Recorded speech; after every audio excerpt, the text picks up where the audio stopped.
Il y a un truc qui me gratte la carapace depuis des années. Est-ce qu'on a encore besoin des vraies consoles aujourd'hui? Parce qu'il faut être honnête, on a des PC capables de faire tourner à peu près tout ce qui existait depuis que l'humanité a décidé de mettre des pixels sur un écran. On a RetroArch. Rien que le mot me donne envie de me racler la langue avec une cartouche de Shinobi. On a aussi les petites boîtes miracles vendues en ligne avec 50 000 jeux dedans, 3 menus moches, 2 manettes en plastique triste et la promesse de rejouer à toute son enfance pour le prix d'un resto. Alors pourquoi je continue à brancher une vraie Master System? Pourquoi je garde une Mega Drive sur mon bureau? Pourquoi je m'inflige encore des câbles vidéo qui ont probablement connu Jacques Chirac en premier mandat? Parce que le rétro gaming, c'est pas seulement lancer un jeu, c'est un objet, un geste, une sensation et parfois, soyons honnêtes, une forme de maladie très coûteuse avec des prix Péritel. Bienvenue chez Retro Necrevis. Aujourd'hui, on va mettre 3 camps face à face. D'un côté, les vraies machines, Master System, NES, Mega Drive, Super Nintendo, les consoles qui prennent de la place, qui jaunissent, qui sentent parfois le grenier, mais qui existent vraiment dans la pièce. En face, l'émulation propre, RetroArch, puissant, pratique, parfois bluffant, mais aussi accueillant qu'un tableau électrique sans étiquette. Et au fond de la salle, avec un sweat à capuche et une odeur de plastique mouillé, les fausses boîtes HDMI à 50 000 jeux. Professeur Serpillière, je peux déjà condamner la 3e catégorie ou il faut attendre le procès? On attend, professeur. Ici, même le plastique triste a droit à un avocat. Et d'ailleurs, si vous voulez entrer dans le tribunal du rétro avant les 2000 abonnés, c'est maintenant. Pas un abonnement de pitié, pas un abonnement automatique, un abonnement de juré. Vous vous abonnez et en commentaire, vous donnez votre camp. Vraie console, émulation ou boîte à 50 000 jeux. À 2000 abonnés, je fais le verdict du tribunal du rétro avec vos commentaires. Et professeur Serpillière aura le marteau. Enfin, on verra si on a le budget pour acheter un marteau. Premier point, la sensation. Prenez une vraie manette d'époque, une manette Mega Drive, 3 boutons. C'est pas juste un bout de plastique noir. C'est large, simple, direct. Ça remplit la main comme un outil. La manette Super Nintendo, elle raconte un peu autre chose. Elle est plus douce, plus arrondie, plus précise. Nintendo n'a pas juste posé des boutons sur la coque. Ils ont compris comment une main allait vivre dessus pendant des heures. Même les manettes NES et Master System, avec leur angle de briques de lait soviétique, elles ont une personnalité. Elles disent « tu vas souffrir un peu, mais tu vas t'en souvenir ». Maintenant, prenez la manette d'une fausse boîte HDMI. Là, on n'est plus sur un instrument, on est sur une punition. Ça craque, c'est creux, c'est léger. Les boutons ont le retour d'une biscotte humide. La croix directionnelle, elle flotte. Elle sait même pas si elle veut en avant, en arrière. Vous appuyez à droite et vous espérez que le personnage parte à droite. C'est pas du jeu vidéo, c'est de la négociation diplomatique avec du plastique de camping.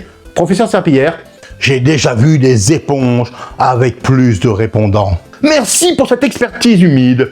L'émulation propre peut s'en sortir. Avec RetroArch, une bonne manette moderne, parfois avec une vraie manette d'époque, avec un adaptateur, on récupère une grosse partie de la sensation. Mais pas tout. Parce qu'une vraie console, c'est pas seulement une commande qui répond, c'est la cartouche qu'on prend, qu'on tient dans la main, le frottement quand elle rentre, le clac, le bouton power, la demi-seconde avant que l'image arrive. Ce rituel-là, aucun menu ne le remplace. Et non, c'est pas seulement de la nostalgie, parce que la nostalgie, c'est dans la tête. Là, c'est dans les mains. Deuxième point, ce qui se passe à l'écran. Parce qu'à un moment, il faut arrêter de caresser les plastiques et regarder si le jeu joue vraiment. Sonic sur une Mega Drive d'origine, quand tout est bien branché, ça garde une évidence folle. La musique attaque, l'image claque, le personnage répond immédiatement. Il y a cette nervosité très Mega Drive, sèche, électrique, un peu agressive. Pas forcément plus belle que tout, mais vivante. Sonic sur une fausse boîte, c'est une autre poésie. Les couleurs, elles bavent ou alors elles explosent. Le son, il a l'air de sortir d'un magnétophone malade. Et surtout, il y a ce tout petit retard. Pas toujours énorme, hein, mais dès qu'on joue, on le sent. Vous sautez, le jeu réfléchit, Sonic saute après. Sonic qui arrive en retard, c'est comme un pompier qui arrive après un incendie. Techniquement, il est là, mais le mal est fait. Sur Super Mario World, alors là c'est encore pire, parce que Mario c'est du beurre millimétré. Le saut, l'élan, l'inertie, les plateformes, tout repose sur une confiance absolue entre le joueur et la machine. Sur Super Nintendo, quand vous ratez un saut, vous savez que c'est souvent de votre faute. Sur une mauvaise émulation, le doute s'installe. Est-ce que j'ai mal appuyé? Est-ce que la manette a répondu trop tard? Est-ce que cette boîte à 37 €, elle vient de trahir 30 ans de level design? Et à partir du moment où vous doutez de la machine, l'expérience est abîmée. Professeur Serpillière. Donc le problème, c'est pas seulement que c'est moche, c'est que ça rend le joueur paranoïaque. Exactement. Le rétro, c'est souvent du timing. Un saut, un tir, une esquive, un réflexe. Si la machine met un coussin entre votre doigt et le jeu, le charme se fissure. Maintenant, soyons honnêtes avec RetroArch. Bien configuré, avec le bon cœur, une bonne manette, un écran correct, les bons réglages de latence et un filtre écran cathodique pas trop dégueulasse, ça peut être très convaincant. Parfois même bluffant. Mais le mot important, c'est bien configuré. Parce que RetroArch, c'est pas toujours je branche, je joue. C'est parfois je règle, je teste, je change de cœur, je cherche pourquoi le son est pourri, je touche à une option que j'aurais peut-être pas dû toucher. Et 3 heures plus tard, je joue enfin 10 minutes. C'est un outil sérieux. Mais c'est pas une console. Une console d'époque avait une élégance brutale. Cartouche, bouton, jeu. Le reste, c'était votre problème. Troisième point, et pas des moindres, l'argent. Parce que le rétro gaming aujourd'hui, c'est plus seulement une passion de grenier, c'est un marché. Une Super Nintendo propre, ça peut vite grimper. Une Mega Drive, ça reste parfois plus accessible, mais certains jeux se prennent pour de l'immobilier. Et certaines cartouches coûtent tellement cher qu'on ne collectionne plus. Faudrait limite demander un prêt. Oui, bonjour, je voudrais un emprunt pour acheter Pinocchio sur Mega Drive. Dégage. Ok, je sors. Donc oui, le hardware original coûte cher. Il prend de la place. Il demande parfois de l'entretien. Refaire des soudures sèches, trouver une alimentation correcte, éviter des câbles suspects, comprendre pourquoi l'écran moderne massacre l'image comme s'il avait une dette personnelle avec les années 90. Professeur Serpillière. Donc la vraie console, c'est cher, c'est fragile, c'est encombrant et ça demande du travail. Oui, mais vous appelez ça une passion. Voilà. Vous commencez à comprendre l'être humain. La fausse boîte, elle arrive avec son argument massu. 40 €, 50 000 jeux, tout de suite, sans effort. Sur le papier, c'est imbattable. Dans la vraie vie, c'est souvent une décharge numérique, des doublons, des versions bizarres, des hacks, des jeux qui se lancent pas, des menus traduits par une cafetière et une liste tellement énorme qu'on passe plus de temps à chercher un jeu qu'à y jouer. Et surtout, ces jeux, ils sont pas arrivés là par magie. C'est des ROM, des copies, des fichiers mis en vrac dans un boîtier vendu dans le commerce. On peut tourner autour du pot avec de la fumée et des mots comme souvenir, préservation. Mais quand un fabricant vend une machine remplie de milliers de jeux qu'il possède pas, c'est pas la passion du rétro, c'est de la contrefaçon avec une prise HDMI.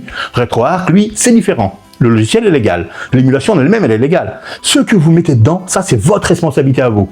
Et là, le sujet devient plus intéressant parce qu'il existe une vraie question de préservation.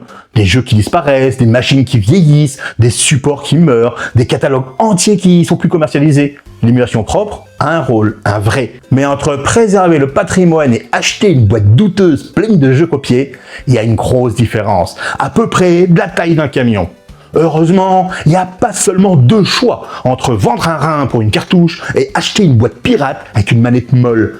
Il y a les consoles mini officielles, Mini NES, Mini Super NES, Mega Drive Mini. Bon, ça, c'est pas parfait. Les catalogues sont limités. On aurait toujours voulu qu'il y ait 2 ou 3 jeux en plus. Mais c'est légal, c'est simple, c'est propre, c'est bien présenté. Et pour beaucoup de gens, c'est une très bonne porte d'entrée. Vous branchez, vous jouez, et vous avez une sélection solide. Pas besoin de fouiller dans 47 versions d'un même jeu, dont un qui est traduit en espagnol par un hamster. Il y a aussi les solutions Raspberry Pi, Recalbox, mais là, on rentre dans la bidouille, faut aimer configurer, choisir son boîtier, ses manettes, son affichage, mais bien fait, ça peut être propre. Et il y a RetroArch.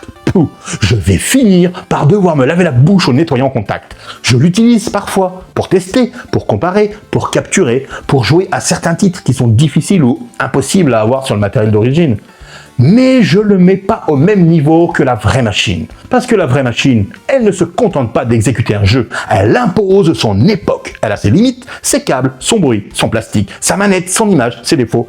Et parfois, ces défauts, ils font partie de l'expérience. Voilà mon verdict. Le hardware original, c'est l'expérience complète, pas la plus pratique, pas la moins chère, Pas la plus rationnelle, mais la plus incarnée. Quand je veux vraiment jouer à la Master System, je veux pas seulement voir Alex Kidd bouger sur un écran, je veux sortir la console, brancher le câble, tenir la manette, appuyer sur Power et voir l'image apparaître. Je veux que la machine soit là, avec moi. RetroArch, c'est l'outil. La fausse boîte, c'est le piège. La vraie console, c'est la relation. Professeur Serpillière, c'est irrationnel. Oui, c'est encombrant. Oui, c'est parfois plus cher que raisonnable. Et vous allez continuer.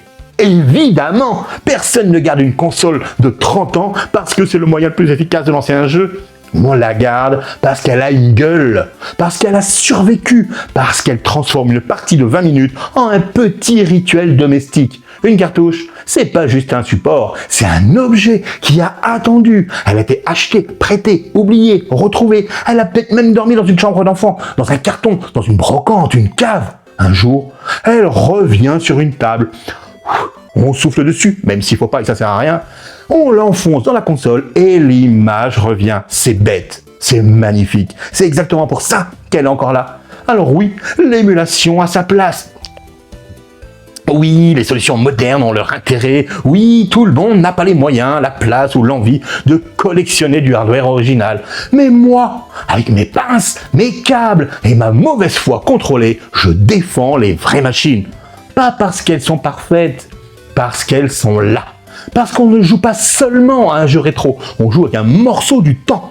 Et maintenant, verdict du tribunal. Dans les commentaires, choisissez votre camp. Vraie console, émulation propre, console mini officielle ou boîte à 50 000 jeux. Mais là, vous venez avec votre avocat. Si vous n'êtes pas encore abonné, ne vous abonnez pas juste pour soutenir. Abonnez-vous pour siéger au tribunal du rétro avant les 2000. On est 1773 et il manque 227 jurés. Quand on passe les 2000, je fais une vidéo spéciale avec vos setups, vos arguments, vos crimes contre la Péritel et professeur Serpillière rendra le verdict. Moi, en attendant, je retourne démêler un câble qu'a développé sa propre conscience. Gloire aux vraies machines et paix aux manettes molles, mais loin de moi, très loin.